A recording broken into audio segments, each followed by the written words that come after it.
আসসালামু আলাইকুম। বিএনপির দায়িত্ব নেওয়ার পর, সরকারের দায়িত্ব নেওয়ার পর 6 মাস পার হয়ে গেছে।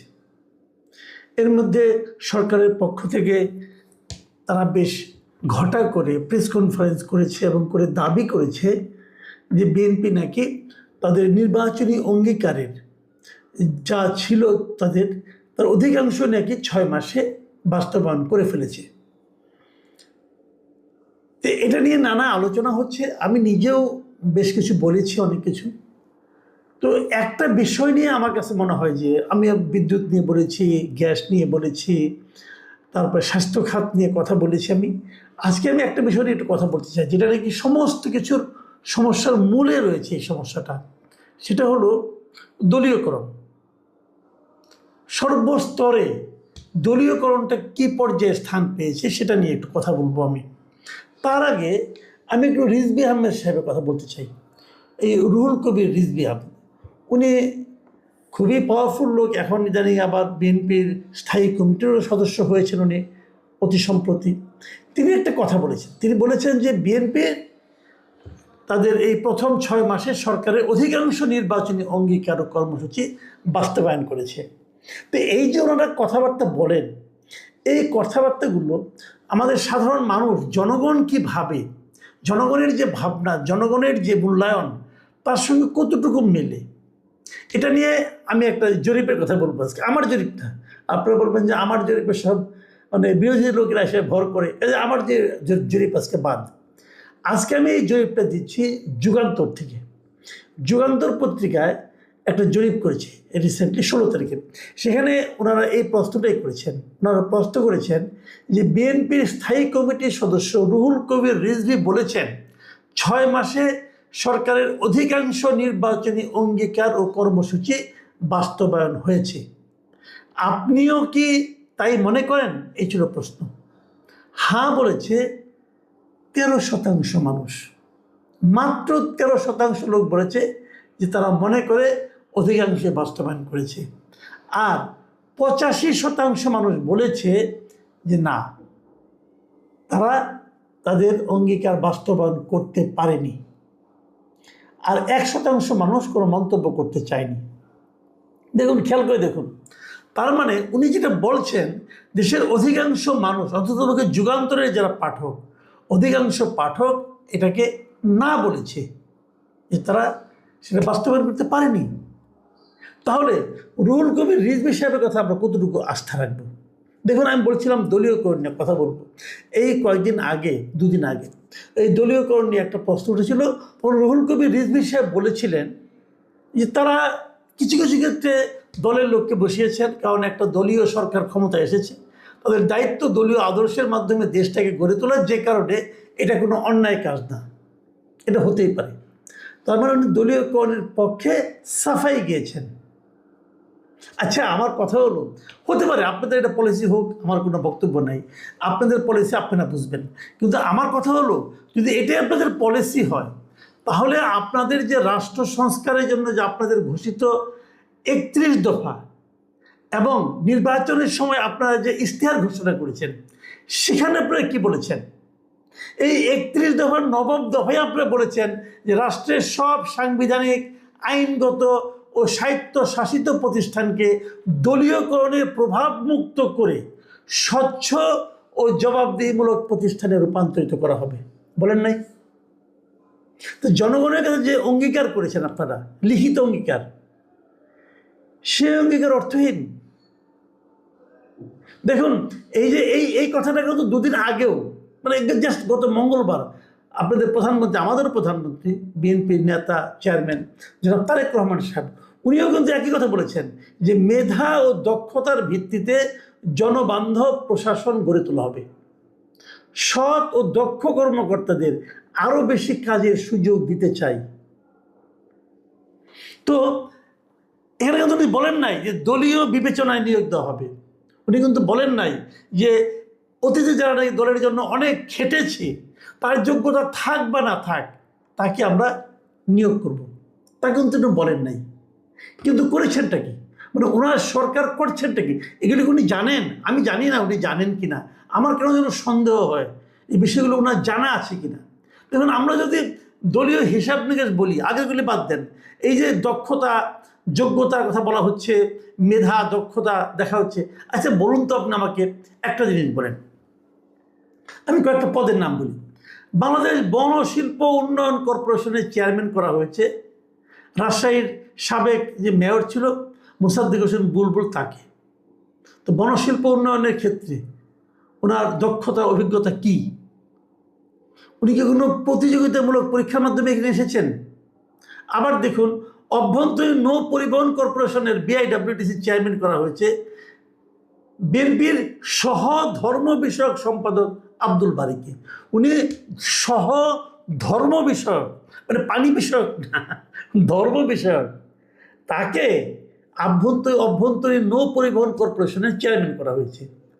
এগুলো দক্ষতা এবং যোগ্যতাটা কী প্রমাণ উনি দিয়েছেন আমি বুঝতে পারলাম না। উনি তো ধর্ম নিয়ে কাজ করেন।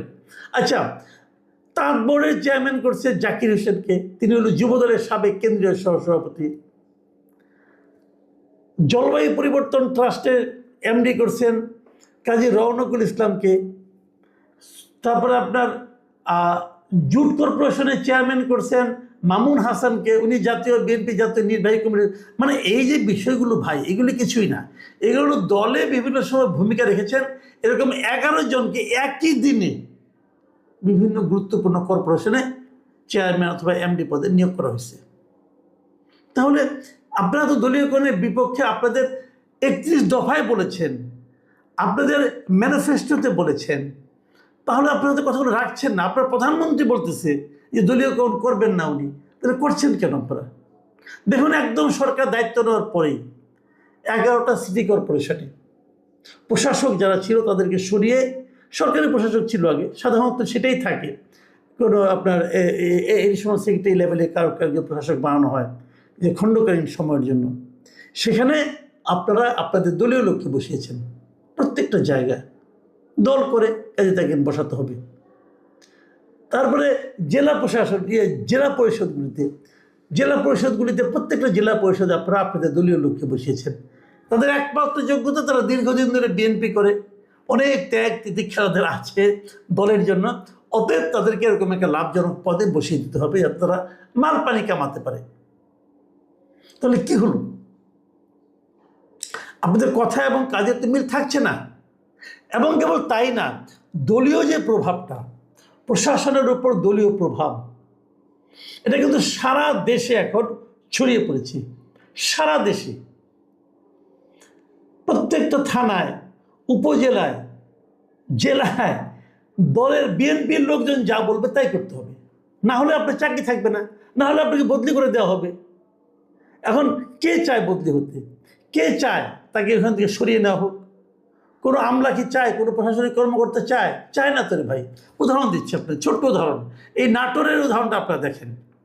নাটোরের লালপুর এবং বাগাতিপাড়া উপজেলায়, এই দুই জেলায় এই মাত্র কয়েকদিন আগের ঘটনা, এই 12 আগস্ট, এখানে যে ফ্যামিলি কার্ড দিচ্ছে না, এই ফ্যামিলি কার্ডের তথ্য সংগ্রহকারী ও সুপারভাইজার নিয়োগ করা হচ্ছে। মানে যে ফ্যামিলি কার্ড যেটা দেওয়ার কথা বলছে, সেখানেও কিন্তু বিপুল ব্যয় হচ্ছে।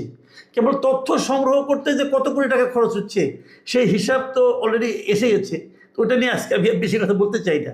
সেই তথ্য সংগ্রহ যারা করবে তাদের জন্য কিছু তথ্য সংগ্রহকারী নিয়োগ করা হবে এবং সুপারভাইজার নিয়োগ করা হবে। কাদের নিয়োগ করা হবে? দলীয় লোকদেরকে। এটা তবে আচ্ছা, গ্রামাঞ্চলে তথ্য সংগ্রহ করবে যে কারা কারা ফ্যামিলি কার্ড পাবে, এই জন্য নতুন করে নিয়োগের দরকার কি? প্রত্যেকটা উপজেলায় টিএনও আছেন, ওখানকার সরকারি কর্মকর্তারা আছেন, এদেরকে দিয়ে যে কাজটা করানো যায়। নতুন করে আবার নিয়োগ করতে হবে। এই নিয়োগ পরীক্ষার জন্য ব্যয় আছে, একটা নিয়োগ করার দলাদলি মারামারি। এবং নাটোরে এই দুটো উপজেলায় তাই হয়েছে।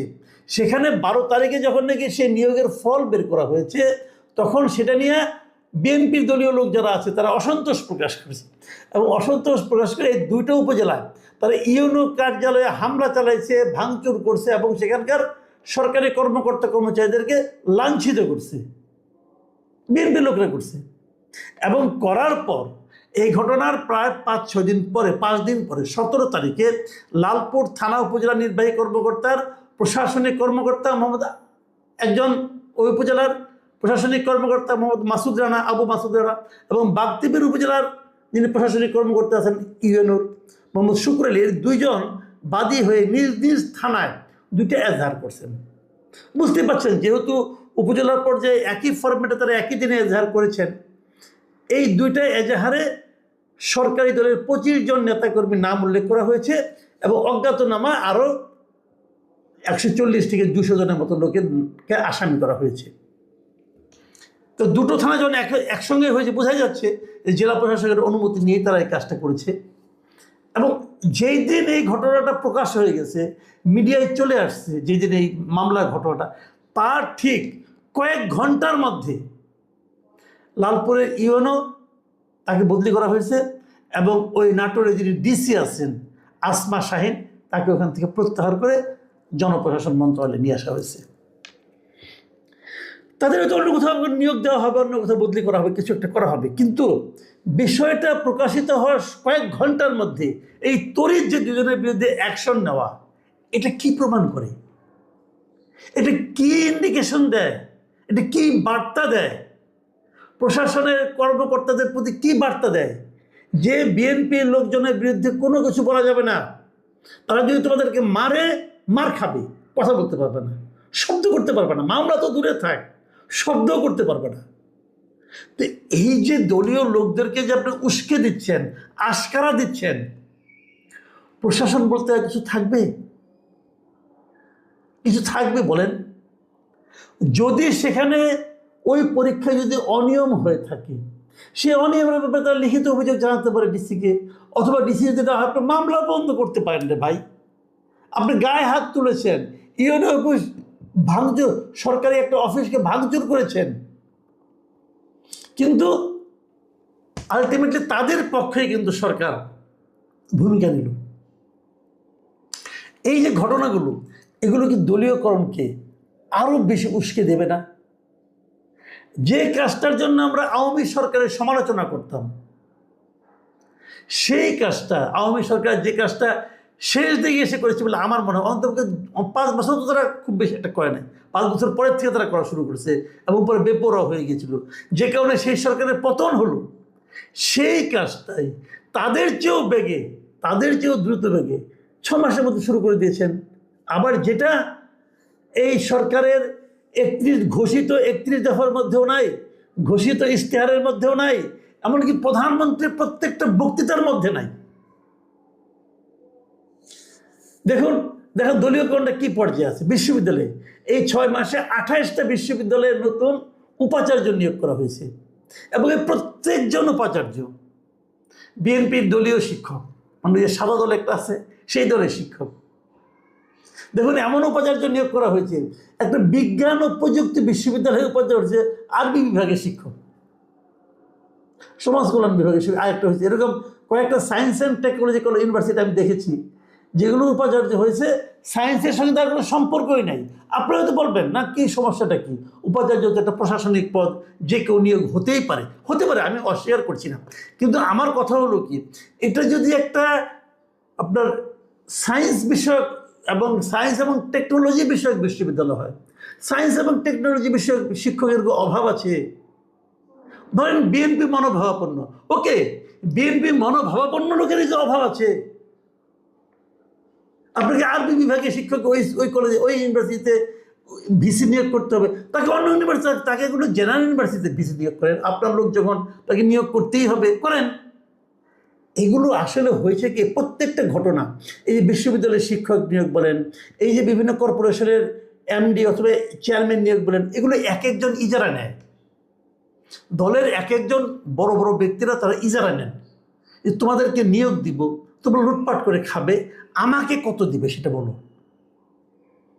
এই ইজারাদারদের কারণে পুরো দলের কি দুরবস্থা হচ্ছে, এটা কি প্রধানমন্ত্রী জানেন? এই সব দায় কিন্তু আপনাকে নিতে হচ্ছে। লোকজন কিন্তু আপনাকে লক্ষ্য করে বলছে যে আপনি বলেন একটা, করেন আর একটা। তাহলে মিলল কিভাবে? কিভাবে সুশাসন আপনি কায়েম করবেন? আমি বুঝি না। প্রিয় দর্শক, এই কথাগুলো আমি বললাম বটে, কিন্তু আমি জানি এতে কোনো কাজ হবে কিনা আমি বলতে পারবো না। কিন্তু আমার মনে হয় আমাদের এগুলো উচ্চারণ করা উচিত। আপনারা সবাই উচ্চারণ করুন যে এই দলীয়করণ হাতের থেকে তো আমরা মুক্তি চেয়েছিলাম। তো আবার তো সেটার মধ্যে এসে পড়লাম, আবার রুহুল কবির রিজভী সাহেব এটার পেছনে সাফাই গাচ্ছেন। বড় অদ্ভুত। প্রিয় দর্শক, আমরা সবার শুভবুদ্ধি উদয় হোক, এটাই চাই। এই দেশটা ভালো হোক, এটাও চাই। এখন এ পর্যন্তই। আল্লাহ হাফেজ।